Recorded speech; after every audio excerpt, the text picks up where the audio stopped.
You ask Tiger to solve. This deals with linear equations with one unknown.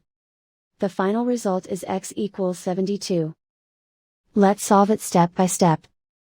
Simplify the expression. Simplify the arithmetic.